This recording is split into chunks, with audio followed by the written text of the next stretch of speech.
저는 다니면서 참 그렇게 말합니다. 제가 목회하는 것은 정말 우리 좋은 성도님들 만나서 제가 목회합니다. 그리고 예산에 있는 목사님들에게 자랑하고 또 예산에 있는 성도님들을 만날 때마다 저는 우리 교회 성도님들 참 잘 만난 것 같습니다. 그렇게 자랑을 하고 다닙니다. 새벽에 여신도가 커피를 마시면서 자기 아들들을 자랑을 하고 있었어요. 첫 번째 엄마가 말했습니다. 카톨릭 여신도인데 내 아들은 신부입니다. 사람들이 그 아이가 방으로 들어오면 많은 사람들이 다 일어나서 벌떡 일어나서 신부님 어서 오세요 하고 이렇게 인사를 합니다. 자랑스럽게 이야기를 했어요. 그때 두 번째 여자가 이렇게 또 이야기를 합니다. 우리 아들은 추기경입니다. 그래서 사람들이 우리 아들을 보고 다 전하 이렇게 이야기를 합니다. 자, 신부님에서 전화가 됐잖아요. 그 마지막 여자가 뭐라고 아들 자랑을 해야 돼요. 우리 아들은 신부도 아니고 우리 아들은 추기경도 아닌데 어떻게 해야 되나 고민을 하다가 이렇게 이야기를 했어요. 내 아들은 끝내주는 몸매를 가진 발레리노입니다. 그래서 그 아이가 방 안에 들어오면 사람들이 이렇게 이야기합니다. 오, 신이시여. 몸매를 보고 그렇게 이야기한다는 거예요. 오, 신이시여. 조각 같은 몸매를 보고 여러분들이 그 옆에 분하고 좀 인사를 하시면 좋겠습니다. 뭐라고 인사를 하느냐, 아주 성경적이에요. 우리가 서로를 보면서 누구 대하듯이 해야 돼요? 주께 대하듯이 해야 되는데, 우리 내 앞뒤 좌우에 계신 분이 나에게 찾아온 예수님이다 이렇게 생각하시고 이렇게 인사하겠습니다. 오, 신이시여. 우리가 예수님 대하듯이, 주께 대하듯이 보물을 하늘에 쌓는데 뭐라고 말씀드렸죠? 보물을 하늘에 쌓는 거는 우리 주변에 찾아온 이웃들을 주님 대하듯이 섬기고 사랑하고 나누는 때 하나님께서 그것을 다 받으신다는 겁니다. 우리가 천국에 들어갈 때 예수님께서 물어보시죠. 너는 나를 위하여 먹을 것을 주었고 마실 것을 주었구나. 너는 나를 위하여 먹을 것을 주지 않고 마실 것을 주지 않았구나. 예수님 제가 언제 그렇게 했습니까? 내 이웃에게 한 것이 나에게 한 것이다. 이런 이 땅 가운데서 우리가 모든 많은 사람들을 주께 대하듯이 하며 살아갈 때에 우리의 삶에 하나님의 은총이 가득하게 부어지게 될 줄로 믿습니다. 독일의 유명한 작곡가 핸델의 이야기인데, 어느 날 핸델이 길을 가다가 그만 가발을 잃어버렸어요. 바람에 가발이 휙 날아가더니 떼굴떼굴 굴러가서 사라지게 된 겁니다. 당시에 가발이 너무나도 중요했는데, 가발은 신분과 부와 명예를 상징하는 거였어요. 근데 가발을 잃어버렸으니 이 사람이 초라해졌잖아요. 그러니까 한동안 난처해하고 있는데 한 아름다운 아가씨가 그 가발을 찾아다가 주었어요. 알고 보니까 그 사람은 누구냐면 그 근처에서 일하는 미용실 아가씨였습니다. 그 핸들이 고마운 마음으로 그 다음부터 어디를 가냐면 미용실을 찾아가는 거예요. 미용실 찾아가서 아가씨를 보면서 고마워하고 감사하고, 또 하필이면 그 아가씨가 예뻤네요. 그래가지고 100번 찾아가지고 아가씨를 만나다가 결국에는 이렇게 사귀게 되었습니다. 그러니까 사귀는 증표로 이 핸델이 무엇을 주냐면 선물로 자기가 썼던 오케스트라, 오라토리오 메시아라는 곡의 신비 악보를 들고 찾아가서 이 여인에게 선물로 주었어요. 당시에 우리처럼 책을 읽는 것이 아니라 악보를 몇 장 겹쳐가지고, 십수장을 겹쳐가지고 그것을 돌돌 말아가지고 아가씨를 선물로 주었습니다. 그리고 나서 아주 뿌듯하게 집으로 돌아왔어요. 며칠이 지나서 다시는 그 미용실에 갔는데 이 아가씨는 핸들이 온지를 모르고 열심히 미용을 하면서 머리를 말아주고 있는 겁니다. 근데 이발을 하러 온 손님의 머리를 만지고 있었던 그녀는 무심코 다른 이발사에게 이렇게 이야기를 했습니다. 머리를 말게 악보 몇 장만 갖다 주세요. 이 핸델의 메시아 곡을요, 그 친필로 쓴 악보를 뭐로 썼어요? 머리 마는 데 썼다는 거예요. 머리 마는 데. 그래가지고 핸델이 마음이 상해가지고 어떻게 했느냐, 그 뒤로는 다시금 그 이발관에 그 미용실에 가지 않고 그 아가씨를 만나지 않았다는 겁니다. 이 메시아의 친필 악보는 엄청난 가치를 가지고 있는 것인데 그것을 알지 못하였던 것처럼, 마찬가지로 우리도 하나님의 말씀을, 하나님의 가치를 모르면 그와 같이 하찮게 여기며 살아갈 수 있는 것이 우리 인생임을 기억하면서 우리 오늘 말씀에 집중하고 들어가는 시간이 되었으면 좋겠습니다. 자, 오늘 말씀을 보면 하나님의 말씀을 하찮게 여긴 사람의 이야기가 나오는데, 이 바울이 하나님께서 계획하신 대로 어디로 가게 되냐면 로마로 가게 되죠. 복음을 증거하기 위하여 로마로 가게 됩니다.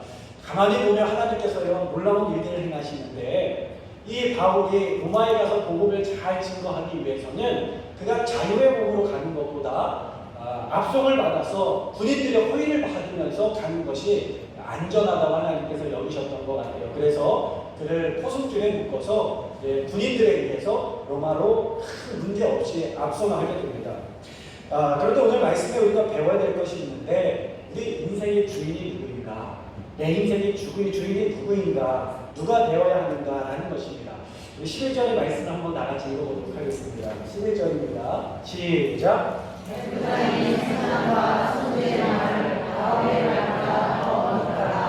아멘. 자, 때는 겨울의 절기가 다가왔고요. 이 겨울철에는 태풍이 불어서 항해를 하기가 어려운 시기가 있었습니다. 바울은요 배를 타고 다니면서 선교를 여러 차례 했잖아요. 그러니까 그때와 시기를 잘 알고 있었습니다. 그리고 세 차례나 배가 파손되어서 위험을 경험하기도 했기 때문에 사실은 굉장히 배에 대해서 바람에 대해서 잘 알고 있는 사람이었어요. 그래서 바울이 백부장에게 이렇게 부탁을 합니다. 이번 항해가 위험하니 우리 조금만 더 기다렸다가 출발합시다. 그랬는데요 이 백부장은 누구의 말을 더 듣냐면 선주와 선장의 말을 더 듣는 거예요. 아닙니다. 지금 가도 괜찮습니다. 선주와 선장의 말을 듣고 배를 항해하게 되는데 결국에 이 배가 무엇을 만나게 되냐면 유라굴로라는 이름을 가진 그 광풍, 태풍을 만나게 되면서 배가 좌천하게 되죠. 그리고 오늘 읽은 말씀 가운데 굉장히 어려운 거 있잖아요. 그게 뭐냐면 톱밥입니다. 톱밥. 그 바다 밑에 쌓여있는 모래톱밥 있잖아요. 거기에 걸려가지고 배가 좌초되고 난파되는 것을 이야기하는 거예요. 자, 생명의 위험에 빠지게 됩니다. 근데 여러분 생각해 보세요. 어떻게 이런 일이 있을 수 있을까요? 선장과 선주는 바다를 잘 아는 사람이었어요. 그런데 어떻게 바다를 항해했을까요? 그들의 주인은 돈이었던 거예요. 여러분 이 배가 몇 명이 타고 가냐면 한 300명이나 되는 많은 인원이 타고 가거든요. 그렇게 되면 뭘 받아요? 뱃살을 받죠. 먹을 것을 제공해주면서 돈을 받죠. 짐을 실어주면서 돈을 받죠. 그러니까 이게 엄청난 돈이었던 거예요. 엄청난 돈이 됐던 거예요. 그러니까 그 사람들을 놓치게 되면 굉장히 많은 손해를 감수해야 되는 이익을 얻지 못하는 일에 처하게 된 겁니다. 그래서 선주와 선장이 돈에 욕심이 멀어서 그들이 위험한 가운데 배를 띄우게 되는 것입니다. 야구의 천재라고 불리는 이종범 선수가 있습니다. 지금 그는 타격도 잘했고 수비도 굉장히 잘하는 선수였죠. 그리고요 굉장히 잘 훔치는 사람이었어요. 뭘 훔쳐요? 돌을 훔치는 사람이었어요. 돌을 잘 훔치는데 이 사람이요 이렇게 좋은 선수가 될 수 있었던 원칙 중에 하나가 뭐냐면 스포츠 선수는 돈을 따라가면 안 된다. 스포츠 선수는 돈을 따라가면 안 된다. 그게 그 인생의 철칙이었습니다. 그러니까 어떻게 해서 그런 철칙을 갖게 됐냐면 일본에서 선수로 뛸 당시에 도루를 하면 구단에서 인센티브를 줄 거예요. 그러니까 도루를 하면 얼마를 더 주고 한 번 하면 얼마를 더 주고 10번을 하면 얼마를 더 많이 준 겁니다. 그러니까 이 선수가요 돈 벌기 위해 일본에 갔잖아요. 그래서 돈을 많이 벌기 위해서는 많이 훔쳐야 되는 겁니다. 열심히 훔치고 열심히 때리고 열심히 하다가 어떻게 되냐 잘하면 큰 돈을 벌 수 있겠다 생각을 해서 무리하기 시작해요. 그러다가 팔꿈치를 부상당하니까 타격도 안 되고 수비도 안 되고 결국에는 도로도 안 돼서 부상으로 그가 많은 돈을 잃게 됩니다. 안병동에서 일하는 어느 의사의 글인데 안병동에는요 그 의사가 하는 이야기는 많이 살아야 2개월에서 6개월밖에 못 사는 사람들이 수두룩하다는 거예요. 그런데 하루하루가 무료하다 보니까 뭐 하면서 살아가냐면 화투를 친다는 겁니다. 개중에는 돈을 따는 사람도 있는데 2만원, 3만원 따놓고 나서 야 나는 오늘 2만원 땄다. 나 오늘 3만원 땄다 하면서 어린아이처럼 좋아한다는 거예요. 이제 곧 있으면 세상을 떠날 사람들이 2만원 땄다고 3만원 땄다고 기뻐하는 모습을 바라볼 때마다 이 의사 선생님이 뭐라고 이야기하냐면 참 인생이 서글픕니다. 참 인생이 서글픕니다. 그런 이야기를 했어요. 저는 그 이야기를 들으면서 우리 인생도 생각해 봅니다. 2개월이든 3개월이든 20년이든 30년이든 가는 것은 시간의 차이일 뿐 언젠가 우리 모두가 다 하나님의 부름을 받게 될 건데 그런데요 하나님께서 우리를 부르실 때에 쌓아두었던 재물, 쌓아두었던 실력, 쌓아두었던 경력과 명예 아무것도 가져갈 수 없다는 것입니다. 우리가 가져갈 수 있는 것은 예수님께서 말씀하신 것처럼 하늘에 쌓은 보물과 예수님을 영접하여 구원받은 그 믿음밖에 없는 줄로 믿습니다. 결국 사도 바울의 말을 듣지 아니하고 돈에 따라서 결정을 내린 사람들이 이끄는 배는 태풍을 만나서 표류하게 되고, 풍랑에 사로잡혀 배의 키가 듣지 않아서 태풍에 끌려가는 인생을 살게 되죠. 여러분, 인생에 두 가지 인생이 있는데, 하나는 끌려가는 인생, 억지로 쉬는데 꼭 깨가지고 끌려가는 인생이 있고, 또 하나의 인생은 사로잡혀가는 인생, 하나님의 배에 사로잡히고 성령님에게 사로잡히고 예수님에게서 사로잡혀서 살아가는 인생, 그 인생이 복되는 줄로 믿습니다. 여러분, 풍랑에 사로잡혀갔던 인생들이 어떻게 합니까? 풍랑을 만나자 그들이 중요하게 생각했던 것들을 다 바다에 던져버려요. 가져갔었던 보물들 다 바다에 던져버리고, 쌓아놨던 짐들, 재산들 다 바다에 던져버립니다. 그들이 위험 가운데 처했을 때 무엇을 깨닫게 되냐면, 내가 인생에 정말 붙들고 살아야 될 것이 무엇인가? 그것은 바로 생명밖에 없구나. 생명밖에 없구나. 인생의 본질을 깨닫게 된 줄로 믿습니다. 가장 필요 없는 짐부터 버리기 시작해서 배의 기구들을 다 던져버리고, 마지막에는 생명의 양식의 곡식까지도 바다에 던져버리게 됩니다. 그들이 결국 돈보다 중요한 것이 생명임을 깨닫게 되고는 물질과 재산을 버리고 바울의 말을 듣기 시작해요. 그리고 위기를 통하여 그들은 돈을 따라가는 인생에서 하나님의 말씀을 따라가는 인생으로 변하게 된 줄로 믿습니다. 우리 24절과 25절의 말씀을 함께 읽도록 하겠습니다. 24절과 25절의 말씀입니다. 시작. 바울아, 두려워하지 말라. 내가 간사 앞에 서야 하겠고, 또 하나님께서 너와 함께 하게 될 자를 다 내게 주셨다 하셨으니, 그러므로 여러분이여 안심하라. 나는 내게 말씀하신 그대로 되리라고 하나님을 믿노라. 인생을 살면서 사로잡혀 살아가는 사람들은 불안에 빠진 인생입니다. 두려워하는 인생입니다. 무서워하는 인생입니다. 내 인생이 어떻게 될까? 내 인생이 좌초되진 않을까? 실패하진 않을까? 두려워하는데, 하나님에게 사로잡혀 살아가는 인생은 안심하라. 평안한 인생을 살게 되는 줄로 믿습니다. 우리의 자녀들을 바라볼 때도 내가 사로잡고 가면은 불안하고 염려합니다. 잘못될 거 아닌가? 큰일 나는 거 아닌가? 그러나 하나님께 맡기면, 하나님께서 그 인생을 붙드시면 우리는 평안하게 맡기게 되는 줄로 믿습니다. 여러분 앞에 위기가 있습니까? 우리가 하나님을 위기로 하려면 늘 본질에 집중하게 하시는 줄로 믿습니다. 내가 살아야 될 이유가 무엇인가? 내가 붙들어야 될 것이 무엇인가? 그리고 우리 인생에 있어서 가장 중요한 것이 무엇인가? 바로 하나님과 예수님과 성령님인 줄로 믿습니다. 혹시 여러분 가수 중에 김혁건 씨라고 아세요? 김혁건 씨. 저는 이름은 잘 몰랐는데 그룹, 굉장히 유명한 그룹에서 우리나라에서 고음을 가장 잘 부르는 사람 중에 한 명이었습니다. 너무너무 잘 부르는 가수였어요. 아마 좀 이따가 들어보시면 알게 되실 것 같은데, 이 사람의 불후의 명곡과 평창 장애인 올림픽에서 애국가를 선보이면서 화제를 일으켰어요. 이 사람이 기적의 락커라고 불리는 가수 김혁건 씨입니다. 그가 많은 사람들 앞에서 그렇게 제기를 하면서 소감을 전하는데, 하나님의 말씀을 가지고 소감을 전하게 됩니다. 내 시작은 미약하였으나 내 나중은 창대하게 되리라. 그 말씀을 가지고 붙들려 하나님 앞에 기도합니다. 그가 가수로 데뷔했을 때도 고음을 잘 부르는 사람이었어요. 그런데 어느 날 사고가 찾아오게 됩니다. 오토바이를 타고 가다가 자동차와 정면으로 충돌을 하게 된 거예요. 그래서 몸이 땅으로 떨어지면서 어디부터 떨어졌냐면, 사람이 어디가 무거워요? 머리가 무거우니까 머리부터 떨어지면서 몸무게를 못 이기고 꺾여버린 겁니다. 그래서 경추가 완전히 부러지게 됐어요.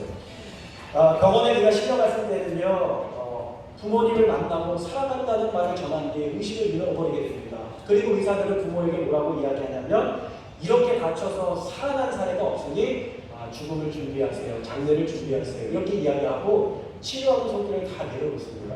근데 그와 그의 부모가 하나님 앞에 매달리기 시작하고 하나님 앞에 기도하기 시작했어요. 그러니까 하나님께서 역사해 주셔서 기적적으로 살아나기는 했지만, 경추의 손상을 입으면서 전신마비가 온 거예요. 움직일 수가 없는 것입니다. 그 썩어져가는 살을 도려내, 그러니까 움직일 수가 없으니까 어떻게 돼요? 살이 썩어져 가잖아요. 일주일에 2차례, 3차례, 4차례씩 그 썩어져가는 살을 도려내는 수술을 받으면서 그의 부모가 기도합니다. 하나님 살려주시면 남은 인생 하나님 위해서 살겠습니다. 여러분, 그가 살아났지만요, 사지가 마비가 되어서 발길력 근육을 제대로 움직일 수가 없어서 노래 부르는 것이 사실 거의 불가능한 상태였습니다. 그런데 감사하게도 서울대 공대생들이 연구를 해서 이 복부를 조였다 풀었다 하는 기구를 발명하게 됩니다. 그래서 그 힘에 의해서 노래를 부르는 보조기구를 만들게 되었고, 힘겹게 그것을 움직이면서 노래를 부를 때마다, 호흡을 할 때마다 그것을 만지면서 간신히 노래 부르는 것이 가능해졌어요. 그리고 나서 부르는 것이 하나님의 은혜. 하나님의 은혜, 유레이즈며 당신께서 나를 세우십니다. 주님께서 나를 세우십니다. 그 믿음의 고백을 하면서 많은 사람들에게 복음을 증거하는 줄로 믿습니다. 오늘 영상을 좀 같이 보셨으면 좋겠어요. 주님의 영상 1번 영상. 비록 장애를 얻어서 휠체어에 살아가야 하는 인생이지만 저는 누구보다도 행복한 삶을 살고 있다고 그렇게 생각을 합니다. 노래가 배에 힘이 들어가지 않아서 자기 힘으로는 노래를 할 수 없고 그 보조 장치를 통해서 노래를 불러야 하지만, 그럼에도 불구하고 기적적으로 생명을 얻었고 기적적으로 하나님께서 다시 노래하게 하셨어요. 그는 자신의 인생을 이렇게 이야기하는데, 하나님께서 나를 살려주셨습니다. 이 모든 것이 하나님의 은혜입니다. 이전에는 나를 위하여 살았지만 사고를 통해서 가장 중요한 것이 무엇인지 깨닫게 되었습니다. 이제 주님을 위하여 살겠습니다. 그것이 그 인생의 고백인 줄로 믿습니다. 풍랑 가운데 있었지만 하나님께서는 사명을 감당케 하시기 위하여 바울을 지키시고 구하셔서 끝까지 그 사명을 감당하게 하신 줄로 믿습니다. 우리가 이 땅 가운데 호흡하고 숨쉬며 살아가는 것은 여전히 우리가 하나님 앞에서 감당해야 될 사명이 있기 때문에 하나님께서 우리를 살리시고 이 일을 하게 하시는 줄로 믿습니다. 제가 여러분 간증했던 것처럼 저도 여러 번 죽을 뻔했던 사람입니다. 아파서 죽을 뻔한 건 한 번 정도 이렇게 있었지만, 제가 군대 있을 때 정신분열자, 귀신 들린 사람에 의해서 칼에 찔려 죽을 뻔했었던 섬찟한 사건을 제가 겪으면서 왜 하나님 나를 살려주시나, 왜 하나님 나를 이 땅 가운데 살려주셨나, 그것은 이 땅 가운데 우리가 감당해야 될 사명이기 때문에 하나님께서 나를 살려주신 것이다. 여러분을 바울의 인생을 바라보면서 사명자는 죽지 않는다, 안심해라, 하나님께서 나와 함께 하시고 하나님께서 나를 붙드시고 인도하신다, 이런 것을 기억하시면서 주님의 말씀 가운데 살아갈 수 있기를 주님의 이름으로 축원합니다. 우리 좀 함께 기도하도록 하겠습니다. 함께 기도할까요? 기도할 때 하나님, 내가 살아가는 것이 하나님 위하여 살아가게 하시고 세상의 물질과 성공을 위하여 살아가는